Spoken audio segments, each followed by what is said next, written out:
그때가 90kg 정도를 찍었어요. 정말 하루에 1kg씩 빠질 때도 있었어요. 하늘이 노래지고 어지럽고 손발 저리고 1도 빠지지 않는다는 거. 그럼 사람이 되게 비참해지잖아요. 여러분 안녕하세요. 김리사입니다. 짠! 오늘 영상에서는요, 여러분들이 정말 솔깃할 만한 주제를 들고 왔는데요. 그건 바로 제가 90kg에서 최대 53kg까지 뺀 다이어트에 대한 썰을 해드릴까 합니다. 일단 저는 어렸을 때부터 굉장히 심한 소화비만이었어요. 제 기억으로는 거의 유치원 들어가기 전부터 굉장히 많이 뚱뚱해서 초등학교, 중학교, 고등학교 그리고 대학생이 될 때까지도 상당히 항상 거의 매일 비만인 채로 살았어요. 살이 많이 찐 채로 살았기 때문에 제가 학교 다닐 때 굉장히 싫어했던 것 중에 하나가 바로 신체 검사하는 날이었거든요. 신체 검사하는 날에는 꼭 몸무게를 재잖아요. 그래서 그게 너무 싫은 거예요. 저는 몸무게 때문에 되게 좀 소심하고 위축돼 있고 이런 게 있었는데, 보면 반에 꼭 짓궂은 애들이, 이상한 애들이 하나 있잖아요. 그러면 이제 몸무게 되면 와서 몰래 딱 보고 막 크게 얘기를 하는 거예요. 몇 킬로다 몇 킬로다 이러면. 그럼 사람이 되게 비참해지잖아요. 어린 나이지만. 아무튼 좀 그러면서 길거리에도 지나다닐 때 괜히 놀림을 받는다든지 조롱을 한다든지 그렇게 살다 보니까 점점 소심해지고 남들이 무슨 반응을 하면 거기에 굉장히 예민한 사람이 되는 거예요. 그래서 이거를 되게 벗어나고 싶어서 노력을 많이 했는데, 학창시절에는 좀 살을 막 내가 원하는 만큼 살을 뺄 수 있는 조건도 안 되고 굉장히 힘들었거든요. 근데 결국 제가 마음을 딱 먹고, 그래서 저는 고3이 끝나면 이제 살 진짜 미친 듯이 빼자라는 생각으로, 그래서 제가 고삐 풀린 강아지처럼 먹다가 결국 고3 때 피크를 찍었는데 그때가 90kg 정도를 찍었어요.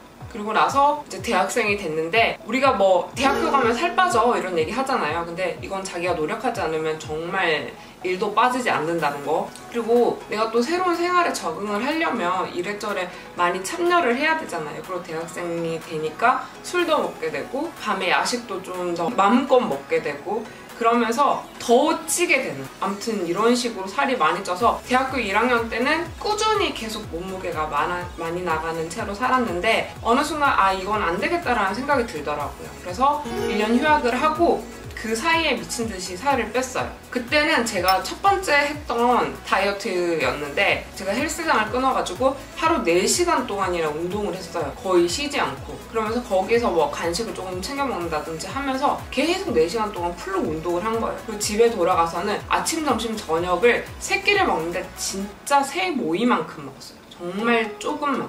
거의 밥 한두 숟갈 정도로만 될 정도로 먹으니까 살은 진짜 미친 듯이 빠지는 거예요. 제가 고도비만이었잖아요. 그러면서 살이 빠지는데 이게 탄력이 붙으니까 정말 하루에 1kg씩 빠질 때도 있었어요. 그때는 너무 신기한 거예요. 어떻게 살이 하루에 1kg씩 빠질까라는 생각을 했었는데, 이게 빠지다가 또 정체되고 빠지다가 정체되고 이런 구간이 있긴 있어요. 아무튼 이렇게 좀 무식하게 살을 뺀 후에 나타난 게 뭐냐면 굉장히 어지러워요. 그러니까 앉았다가 일어서기만 해도 하늘이 노래지고 막 빙글빙글 돌고 어지럽고 손발 저리고, 이렇게 저는 뭣도 모르고 그냥 미친듯이 살만 빼자라는 생각을 하면서 첫 번째 다이어트에서는 이렇게 큰 실패와 부작용을 경험하게 돼요. 그러면서 또 어떤 부작용이 생기냐면, 밤에 야식을 참지를 못하겠는, 미친듯이 뭔가를 먹고 싶어지는 거예요. 왜냐면 운동은 그렇게 많이 하는 거는 일단은 둘째로 치지만 음식을 미친듯이 줄였잖아요. 이거를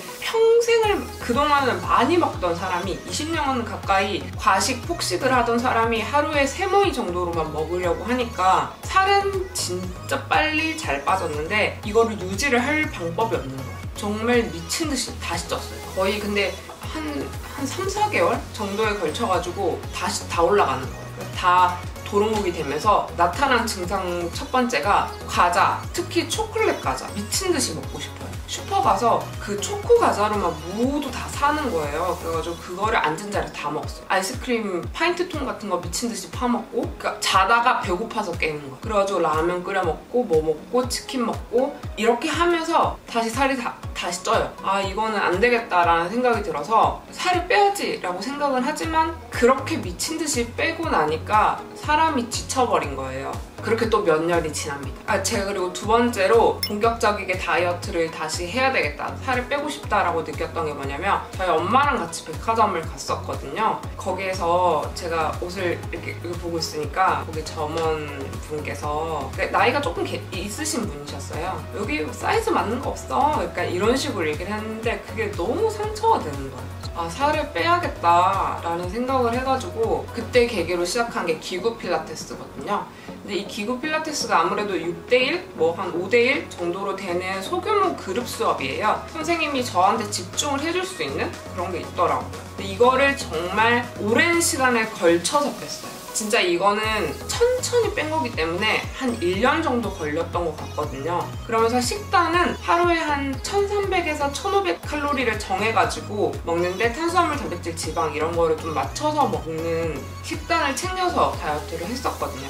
이렇게 다이어트를 하고 나니까 그러니까 좀 찌더라도 확 찌지 않아요. 이게 정말 좋은 게 몸이 좀 단단하게 딱 만들어져 있다 보니까 조금 과식을 한다든지 아니면 고삐가 좀 풀려가지고 보상대회를 좀 과하게 한다든지 해도 살이 빨리 팍 하고 늘어나진 않는 거. 운동을 항상 꾸준히 하게 되니까 조금 먹더라도 언제든지 다시 돌아갈 수 있는 그런 여유가 있더라고요. 그래서 제가 지금까지 해본 다이어트 중에서 정말 다양한 운동도 많이 해봤고, 원푸드 다이어트, 뭐 음식 관련된 다이어트 식품 이런 거 정말 많이 먹어봤거든요. 제가 살을 진짜 다시 다 빼고 요요가 안 올 수 있었던 게 바로 이 기구 필라테스예요. 저는 진짜 살 빼고 싶다라고 하는 친구들한테는 꼭 이 기구 필라테스를 추천하고 있거든요.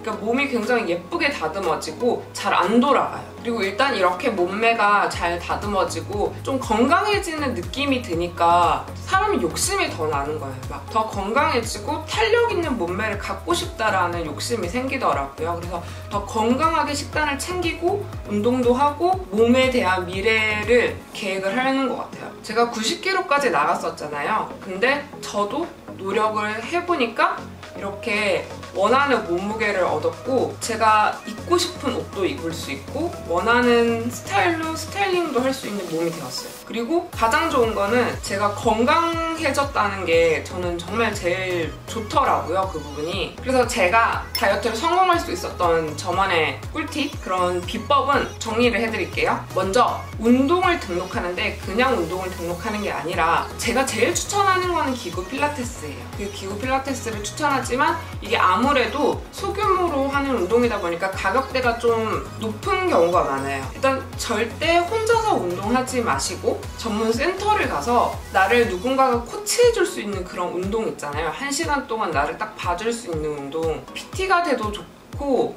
아니면 이런 필라테스, 그러니까 기구 필라테스를 못한다면 매트 필라테스를 배워도 굉장히 괜찮다라고 생각을 해요. 이렇게 전문적으로 선생님이 다수로 하는 그룹이라도 나를 봐주고 이렇게 다 같이 운동할 수 있는 시설에 가서 운동을 하시는 걸 정말 추천드려요. 제가 여러 번 집에서 해봤는데 집에서는 그 기구만 쌓여져 가고 빨래 건조대로 바뀌어요. 언젠가는 사이클이라든지 스태퍼라든지. 그래서 운동을 하실 때는 꼭 남들과 같이 운동할 수 있는 공간에 가서 운동을 하셔야 된다. 그리고 두 번째는 탄수화물, 단백질, 지방을 먹는데 건강한 탄수화물, 단백질, 지방으로 챙겨 드시는 걸 추천해요. 그래서 예를 들어서 그냥 닭가슴살, 뭐 삶은 계란, 두부, 뭐 이런 종류의 탄수화물, 단백질, 지방들이 굉장히 많잖아요. 이거를 좀 맛있게 드시면 돼요. 막 억지로 그냥 삶은 계란만 계속 먹는다든지, 아니면 닭가슴살을 삶아서 하얀 채로 그냥 그것만 막 먹는다든지, 샐러드만 풀처럼 먹는다든지, 이렇게 하면 그 음식이 질려서 정말 꼴도 보기 싫어지게 되거든요. 그러니까 식단을 포기하게 돼요. 그래서 제가 추천하는 방법은 레시피들이 인터넷에 굉장히 많이 나와 있어요. 다이어트 관련된 식단들 맛있게 먹을 수 있는데 300~400칼로리라든지 이런 레시피를 찾아서, 그러니까 조금 시간을 들여서 해서 먹으면 정말 맛있고 나중에 또 해먹고 싶어지는 그 음식이 또 물리지 않는 게 있어서 이게 굉장히 중요합니다. 그러니까 시간과 정성을 조금만 들여서 그냥 닭가슴살을 삶아서 먹는 것보다 조금 요리를 해가지고 먹으면 맛있고 질리지도 않고 칼로리는 막 그렇게 몇 백씩 차이가 나는 게 아니기 때문에 상관이 없더라고요. 그리고 세 번째는 항상 그 주기가 오실 거예요. 폭식을 하고 싶어지는 주기. 저도 있어요. 그럴 때 막 음식이 뭔가 미친 듯이 먹고 싶다라고 할 때 그냥 그 고삐가 풀려서 그거를 먹지 말고 아 이거 하나는 먹어도 괜찮아라는 생각을 하시면 돼요. 어차피 조금 더 운동을 해서 움직여서 칼로리 소비를 하면 된다라는 생각으로 좀 자신을 달래보세요. 그러면 마음이 편해지니까 오히려 조급한 그런 마음이 없어서 미친 듯이 먹는다던가 이런 행동을 하지 않게 되더라고요. 그래서 다이어트 하실 때도 그러니까 이런 마인드 컨트롤 하는 거를 굉장히 추천해드리고 입이 그냥 심심할 때 있잖아요. 뭔가 너무 먹고 싶을 때 그럴 때는 방울토마토 중에서도 좀 당도가 전 보통 마트 가서 사는데 그게 되게 맛있더라고요. 항상 그 박스채로 사오는데도 맛있어서 뭔가 그냥 입이 너무 심심하고 먹고 싶을 때는 그걸 먹어요. 그래서 먹을 때 정말 뭔가 너무 먹고 싶다 할 때는 좀 오랫동안 씹을 수 있는 튀긴 검정콩이라든지 아니면 병아리 콩을 좀 삶아 놓는다든지 방울토마토 씻어서 먹는데 맛이 없다 그러면 그 되게 칼로리가 낮은 올리고당이 있어요. 그걸 살살 뿌려가지고 그냥 같이 먹으면 약간 달콤하면서 되게 맛있게 먹을 수 있거든요. 칼로리는 진짜 낮은데 배는 빵빵하게 채울 수 있는 방법이기 때문에 입이 너무 화하다 싶을 때는 또 이런 방법으로 참고를 해주시면 좋을 것 같아요. 여기까지가 제가 다이어트에 대한 그리고 제가 다이어트를 하면서 했던 운동들, 다이어트 식단들 그리고 제가 그동안 어마어마하게 먹어봤던 다이어트 식품들 이런 거에 대한 리뷰도 곧 바로 보여드릴 테니까 제 영상 끝까지 봐주시고 구독하기, 좋아요 버튼도 꾹꾹 눌러주세요. 그러면 다음 영상에서 다시 만날게요. 바이바이.